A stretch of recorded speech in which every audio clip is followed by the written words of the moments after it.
가을 장마 속에서도 좋은 일기 주시고 또 예배할 수 있는 자리 함께 나와 마음을 같이서 예배할 수 있게 해주신 것 감사드립니다. 코로나19로 말미암아서 참 영상으로 예배하는 분들에게나 또 이렇게 주님 전에 나와서 예배하는 우리 모두에게 하나님 은혜 충만케 하여 주셔서 하나님을 기쁘시게 하고 영화롭게 하는 복된 성도들이 다 되게 하여 주시옵소서. 천국을 바라보고 달려나가는 하나님의 백성들 다 되게 해주시기를 간절히 소원하며 예수님의 이름으로 기도하옵나이다. 아멘. 우리 옆에 사람이랑 이렇게 인사하십시다. 안녕하시죠? 예. 지난주일 말씀처럼 속사람만 건강한 것이 아니라 이제 겉사람까지도 건강하시기를 주님의 이름으로 축복합니다. 최근 뉴스를 보니까요, 이 코로나 시대 현대인들이 가지는 세 가지 정신적인 특징이 이렇게 나왔어요. 뭘까요? 첫째가 불안, 두 번째가 두려움, 세 번째가 무기력증이랍니다. 이 특히 무기력증은요, 참 대세라 그래요. 지금 전부 다 이 상황에 빠져 있다는 거죠. 다른 말로 말하면은 피곤하여서 아무것도 하고 싶지 않은 사람, 아니 아무것도 안 되는 사람이라는 거예요. 꿈도 없고요, 열정도 없고요, 삶에 대한 의지도 없어서 그냥 아무것도 하기 싫은 그런 상태래요. 그래서 책을 하나 찾아봤는데요, 이시영 박사가 지은 책 쉬어도 피곤한 사람들이라는 책에 보니까요, 이 무기력증이 생기는 이유를 이렇게 말하고 있어요. 육체가 피곤해서가 아니랍니다. 뇌가 피곤해서 무기력증이 온대요. 뇌에 쌓인 이 피로를 풀지 않으면 아무리 쉬어도, 아무리 휴가를 갔다 와도 피곤이 계속된대요. 또 뇌가 피곤하면 잠이 깊이 들지 않고요, 깨어 있어도 잡생각, 근심, 걱정, 불안감에 시달리게 되고, 이 뇌의 피곤함을 방치하면 적색경보가 울리는데 뇌에서 사이렌이 시끄럽게 울린대요.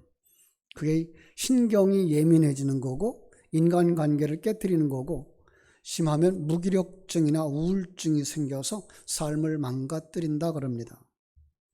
제가 아는 집사님 한 분 계시는데 늘 피곤하다고, 피로가 누적되어서 힘들다고 직장을 그만두었어요. 너무 갑자기 직장을 그만두었는데 후에 만나서 하는 말이 그 직장 그만둔 게 후회된다고. 그러니까 그 갑작스러운 결정을 막 하게 된 것도 뇌의 피곤함 때문이었던 것 같아요. 부천에 사는 이 50대 초반의 가장은요, 사업 실패 후에 가정을 위해서, 아마 이게 IMF 때인 것 같아요, 쪽잠을 자가면서 이제 아르바이트를 했어요. 3가지 일을 해가면서 가정을 책임졌어요. 몇 년을 그렇게 살던 이분이 친구에게 하는 말, 너무 피곤해, 좀 쉬고 싶어. 삶의 줄을 놓고 세상을 떠나고 말았어요. 정신적인 피곤이 몰려오면 삶이 언제 무너질지 모른다는 거예요. 피곤이 몰려오면 정신도 육체도 무너지고, 그래서 우리는요, 이 피곤을 방치하면 안 된다는 거예요. 그런데 안타까운 것은요, 우리 대한민국 사람들이 다른 나라 사람들보다 피곤을 더 탄대요. 그러니까 더 좌절을 쉽게 한다는데, 그게 어딘가 하면은 빨리빨리라고 하는 문화. 빨리빨리. 그래서 6.25 이후에 이 나라가 이만큼 발전하고 세계 속의 한국이 되어졌습니다만은, 그런데 피곤을 느끼는 사람들은 더 많다는 거예요. 직장인의 대부분, 직장인의 70%, 80%가 이 피곤을 호소한다 그럽니다. 그런데 사람들이 어쩔 수 없이 피곤을 이루는 상황들을 이렇게 얘기합니다. 오랫동안 수고해도 열매가 없을 때, 그냥 자기 힘으로는 다 해본 거예요. 그런데 변화가 없는 거예요. 그런가 하면 열매를 얻기 직전에 번번이 좌절했을 때, 참 안타까운 거죠. 몇 년 전만 해도 가을 태풍이 과수원을 망가뜨린 적이 있었잖아요. 그죠? 이제 곧 결실하게 될 텐데 그냥 태풍에 다 떨어진 거죠. 어떤 사람은 한여름 지금쯤 될 거예요. 그죠? 지금은 벌써 늦었나요? 8월 말. 그렇죠. 지금이죠. 포도가 한창 익을 때 이 가을 장마로 말미암아서 포도가 툭툭툭툭 터져나가서 망하게 된 거죠. 그러니까 포도 농사도 마당하고 사과 농사도 망하고 좌절하고 이제 바닷가로 가서 양식장을 했는데 몇 년 동안 열심히 키웠어요. 이제 양식장 했던 물고기들이 탐스러워서 이제 걷어서 수확해서 시장에 내갈 때가 됐는데 그만 너무나 바닷물이 뜨거워져 가지고 녹조가 일어나고 그냥 황토를 갖다 뿌려도 안 되고 결국은 물고기가 둥둥둥둥 뜬 거예요. 이렇게 실패를 계속하게 되면 어떻게 돼요? 사람이 의욕을 잃고 상실하게 된다는 거예요. 그런가 하면은요, 긴 병을 앓고 있는 사람들, 오랫동안 고난과 고통이 계속될 때, 이럴 때 어떻게 된다고요? 뇌의 피곤이 축적되어지고 의욕을 상실하게 된다는 거예요. 여러분, 그러면은 오늘 20편, 26편을 쓴 다윗은 어땠을까요? 다윗, 그의 생애도 만만치 않은 고난들을 겪었던 거죠. 다윗 26편을 보면 알겠지만은 다윗의 적들이 다윗을 괴롭혀서 극도로 지친 모습을 볼 수 있어요. 그런데 결론부터 말씀드리면 다윗은 이 피로와 곤고함을 이겨내는 줄 믿습니다. 시편 23편에 말한 것처럼 인생의 마지막을 승리와 기쁨과 행복으로 가득 찬 삶을 살았다라고 말하고 있습니다. 여러분, 지금 우리는 이 코로나 시대를 맞아서 알게 모르게 피로가 누적되어지고 있습니다. 불안해지고요, 두려워해지고요, 무기력증이 점점 커지고 있는 거예요.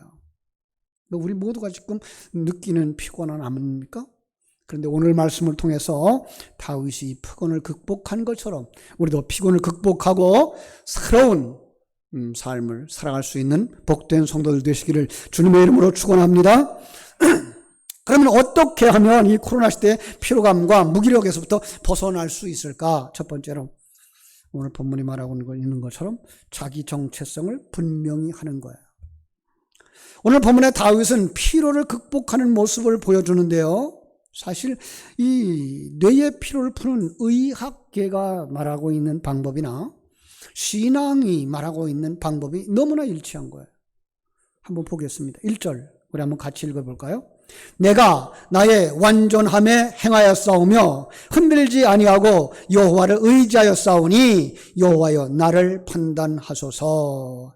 다윗은요 곤고한 중에 피곤한 중에 어떻게 하였다고요? 나는 완전함에 행하였으며 흔들리지 아니했으며 여호와 하나님만 의지하였습니다. 그렇죠? 수요일 말씀 기억하십니까? 시편 1편을 인용을 했어요. 그 시편 1편에서 뭐라 하는가 하면 복 있는 사람은 이렇게 삽니다 그랬어요.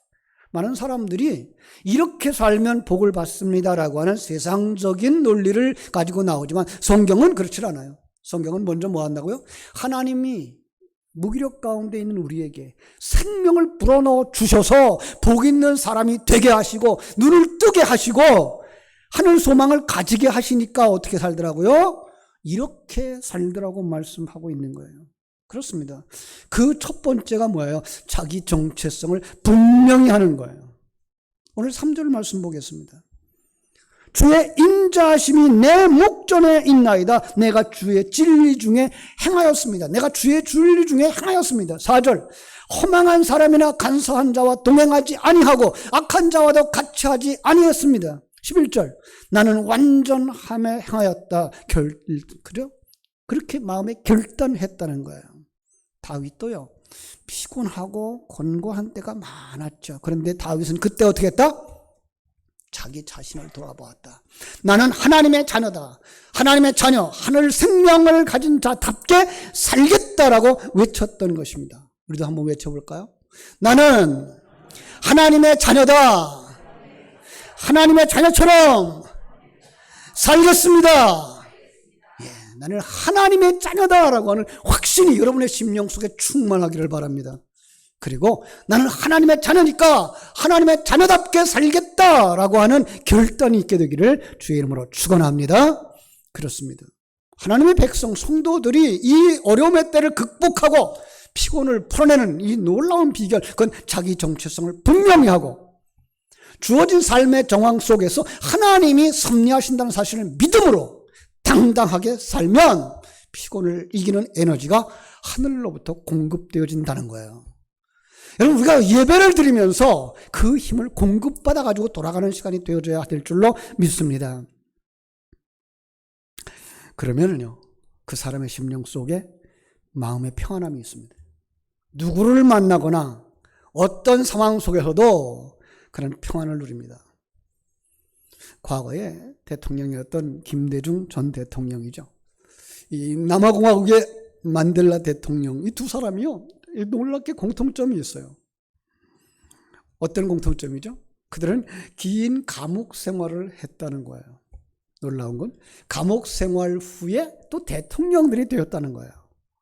또 하나의 놀라운 공통점이 있는데 그게 뭔가 하면 감옥에 있는 동안에도 불안하거나 피곤해하지 않았다는 거예요. 오히려 그 속에서 자기를 채웠고 큰 계획을 세웠다는 거예요. 왜 그랬을까요? 공통점이 또 하나 있어요. 하나님을 바라보는 사람들이었다는 거예요. 예. 더 나아가서 그들은 정의를 실현하고 자유를 위해서 민주주의를 가겠다, 그 길을 가겠다라는 결단 때문인 거예요. 그러니까 자기 정체성이 분명한 사람, 그 생명, 그 믿음 가지고 바른 길을 가는 사람은 곤고함을 이기는 힘이 하늘로부터 주어지는 줄로 믿습니다. 성경이 뭐라고 말하는지 아세요? 오늘 예배전 찬양을 하시는 분들이 아주 좋은 찬양을 해주셨는데 그 말씀이 어디에 있는가 하면 이사야서 40장 28절로 31절에 있어요. 제가 대강을 읽어드릴게요.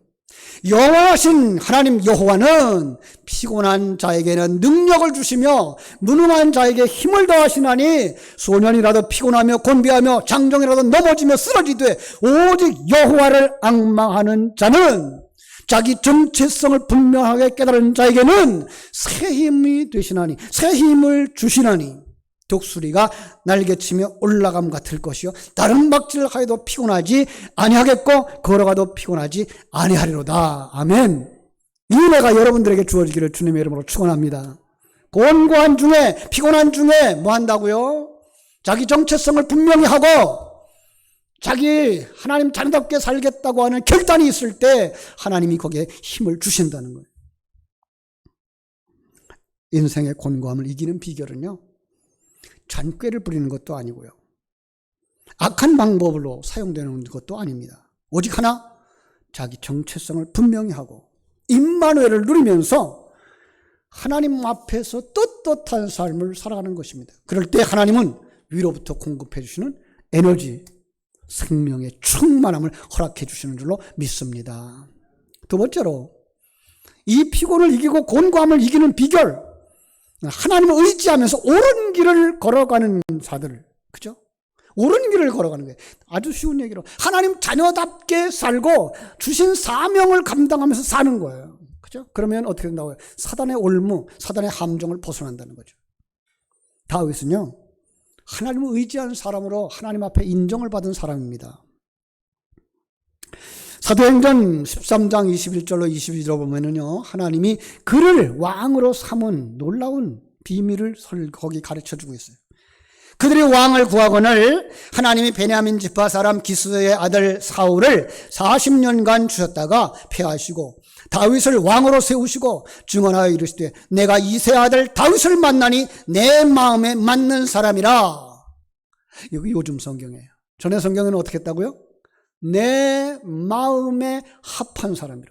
마음이 하나 된 거예요. 하나님과 하나 된 거예요. 하나님이 그와 함께 하나 되어주신 거예요. 그런 사람을 뭐라 그런다고요? 복 있는 사람.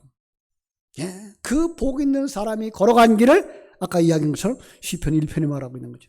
제가 읽어드릴게요. 복 있는 사람은 악인의 꾀를 좇지 아니하고 죄인의 길에 서지 아니하고 오만한 자의 자리에 앉지 아니하고 오직 여호와의 율법을 즐거워하여 그 율법을 주야로 묵상하는도다. 아멘. 이 말씀 속에서 우리는 살펴볼 수 있어요. 어떤 길을 가지 않았다? 악인의 꾀를 쫓아가지 않았다. 예. 악인의 계획, 세상 사람들의 가치관을 가지고 평가하고 살지 않았다. 죄인들처럼 죄인의 길에 서지 않았다. 죄인의 길, 데라크라고 하는 단어는요, 행동 양식을 가지지 않았다. 예. 오만한 자들의 자리에 앉지 않았다. 세상 사람들의 가치관, 습관, 경쟁 구조에서 그는 벗어났다는 거예요. 그러면 어떤 길을 갔을까요? 내가 곧 길이요, 진리요, 생명하신 그 길. 예수님과 하나 되어져서 예수님처럼 그 길. 주님이 뭐라고 말씀하셨어요? 나를 따라오려거든 자기를 부인하고 자기 십자가를 지고 나를 좇을 것이니라 그랬어요. 하나님의 뜻을 알고 나니까 그동안 내가 죄인으로 살아온 것이 너무나 억울해. 그래서 자기를 어디다 박아요? 못 박아요? 십자가에 못 박는 거예요. 무슨 뜻이에요? 내가 하나님 앞에 반역했던 죄인이었구나. 탕자처럼 아버지에게 불효하고 집을 떠난 놈이었구나. 어떻게 한다는 거예요? 거기서 돌아오는 거예요. 어느 자리로? 하나님 백성의 자리로. 하나님 창조자면 나는 피조물의 자리로. 그게 뭐예요? 자기를 부인하는 거예요. 그렇습니다. 그것을 뭐라 그래요? 하나님의 영광을 위해서 하는 길. 자기 완성을 향하여 가는 길. 어떤 완성이에요? 성전으로 완성되어지고 그리스도의 신부로 완성되어지고, 그죠? 하나님의 아들로 완성되어지는 그 길. 그걸 그 삶을 뭐라 그랬다? 시편 23편 3절은 오직 여호와의 율법을 즐거워하여 그의 율법을 죄하러 묵상하는도다. 아멘. 그런 사람이 어떤 고백이 나와요? 시편 23편의 고백이 나오는 거예요. 여호와는 나의 목자시니 내게 부족함이 없으리로다. 아멘. 그 다음에 노래 부를 필요가 있을까요? 없을까요? 부족함이 없는데 왜 부르겠어요? 정말로 여러분, 그 한 절이 여러분의 심령 속에 충만되어질 때 우리는 하나님께 영광 돌리는 건강한 사람들이 되어질 줄로 믿습니다. 세 번째로, 고난을 극복하는 세 번째 비결, 하나님의 은혜를 감사하며 기억하면서 살아가는, 하나님을 사랑하는 삶을 사는 것입니다. 그렇습니다. 다윗이 인생의 피곤함, 고온고난함에서 벗어날 수 있는 비결을 설명하는데, 하나님이 베푸신 은혜를 알았고 그 은혜를 지속적으로 감사했기 때문이라고 본문은 말하고 있어요. 자, 7절 말씀 뭐라고 말하고 있죠? 감사의 소리를 들려주고 주의 귀한 모든 일을 말하리이다. 감사의 소리를 높이 들려드리겠나이다. 8절은 여호와여, 내가 주께 계신 집과 주의 영광이 머무는 곳을 사랑합니다. 하나님의 영광이 머무는 곳, 하나님의 집, 하나님의 교회, 성전을 사랑합니다. 11절 나는 나의 완전함에 향하였사오니 나를 성량하시고 내게 은혜를 베풀어 주시옵소서. 그러하니 하나님 내게 은혜를 베풀어 주옵소서. 여러분, 사람에게서 나오는 원인을 근거로 해서 어떤 것을 구하고 그걸 받았다 그러면 이 세상 사람들은 잘했어 그러죠. 우리는 그걸 갖다 뭐라 그런다고요? 장사꾼. 하나님 내가 이렇게 했으니 이렇게 복 주실 거야. 그거는 장사꾼의 심보라고요. 그죠? 우리는 어떻게 하자고요? 내가 하나님의 자녀이니 나는 이렇게 사는 것이 마땅한 거야. 그 결과는 하나님이 채우시든 하나님이 받으시든 그것과 연연하지를 않는 거야. 그죠? 성경은 뭐라 그래요? 이미 복을 받았으니 그렇게 살더라 라고 읽어야 되는 거예요. 다윗의 이야기로 들어가 보겠습니다. 다윗은 평소에도 감사하는 사람이었어요. 아버지 밑에서 막내로 태어난 것도 감사했고요. 그가 목동의 생활을 하면서도 감사했고요. 그 목동 중에서 아버지조차도 그가 왕이 될 그 제목이 되지 않는다라고 생각했지만 거기서 세워서 왕 삼아주신 그 하나님 앞에 감사했고요. 모든 어려움 속에서, 전쟁 속에서 지키시고 보호하시고 하나님 깨닫게 해주시고 하나님의 사랑으로 만들어가는 그 모든 것들을 감사했어요. 그걸 어떻게 표현했을까요? 역대하 7장 6절에 보니까 악기를 만들었다고. 그런데 그 악기를 만드는 이유가 뭐예요? 하나님께 감사하기 위하여라고 말씀하고 있어요. 역대상 16장 7절에도 보면 다윗은 성가대를 조직을 합니다. 성가 지휘자를 세웠습니다. 왜 그랬을까요? 자기 영광을 드러내고? 아니요. 하나님께 감사하고 하나님의 영광을 드러내기 위해서. 참 요즘은요, 이 컴퓨터가 있어서 이 성경들을 참 파악하고 분석하는데 참 좋아요. 시편 1편부터 150편까지 속에서 감사라는 단어가 몇 번이나 있습니까? 하고 물어보니까 76번이나 있어요. 75번. 그런데요, 그 감사의 내용을 들어가서 보니까 대부분이 다 다윗의 시에서 나왔더라는 거예요. 놀랍습니다. 여러분, 그는 방금 말한 것처럼 그의 지나온 순간순간들이 다 감사의 조건이 되었어요. 그걸 갖다 성경은 뭐라 그런다? 범사에 감사했다. 사람들은 이해를 못해요. 어떻게 범사에 감사합니까? 네.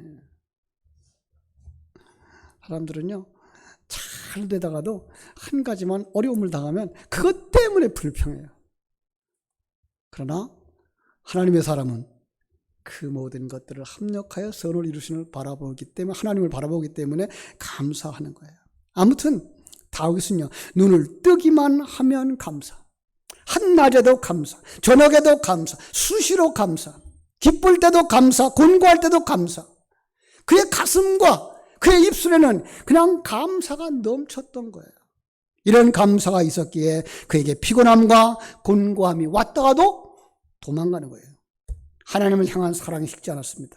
여러분, 감사가 있는 곳에 피곤과 곤고함을 극복하는 하나님의 생명이, 하나님의 능력이 부어지는 줄로 믿습니다. 결국은 감사는 이 세상 속에서도 의학자들도 말하는 피곤을 물리치는 신약입니다.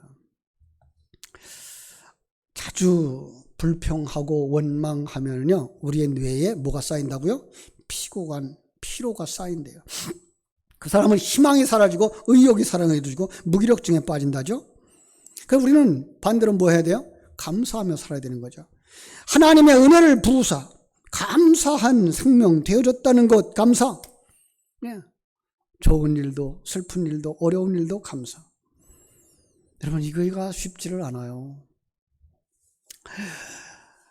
우리가 정말 하나님의 생명을 가진 자답게 살아가는 삶은 뭐에 있다?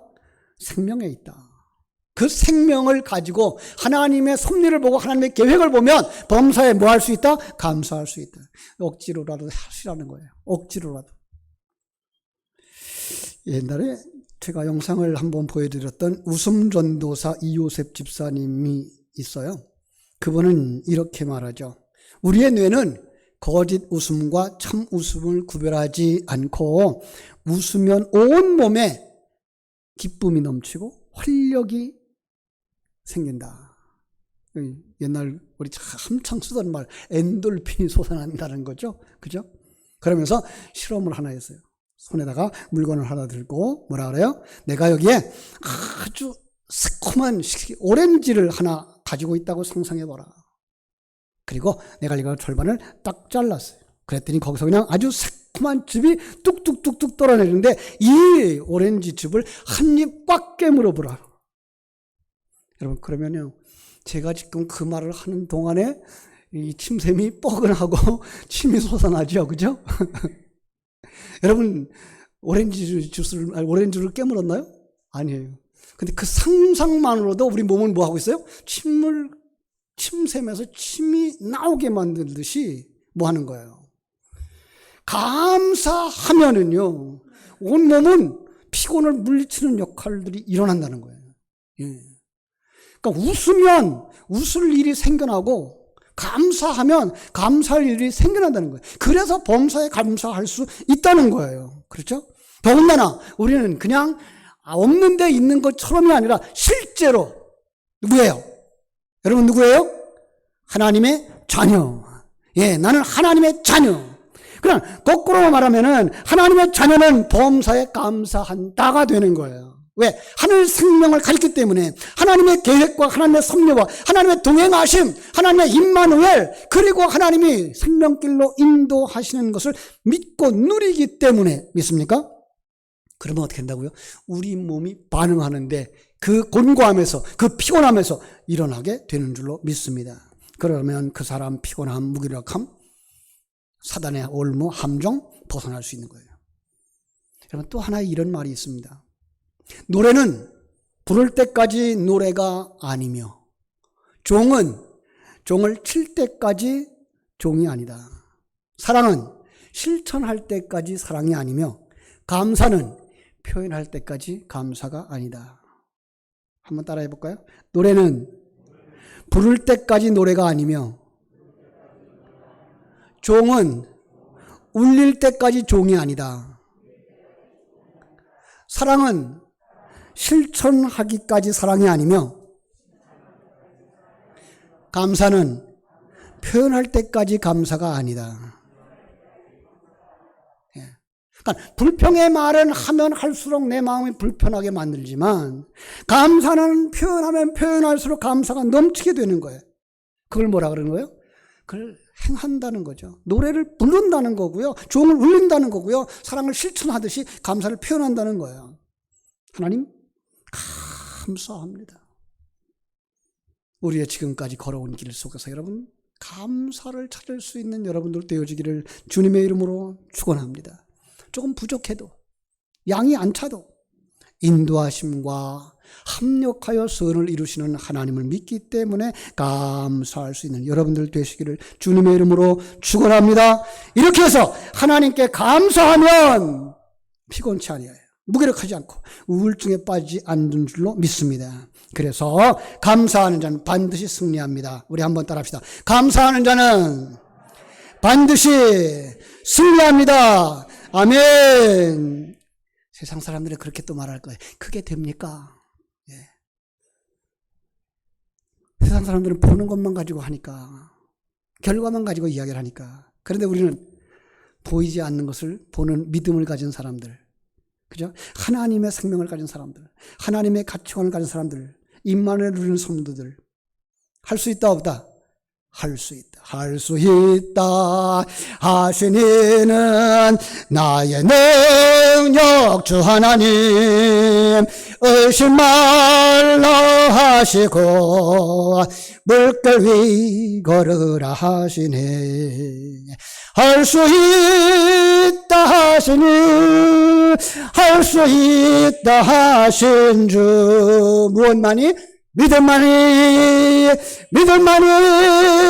능력이라 하시네. 믿음만이 능력이라 하시네.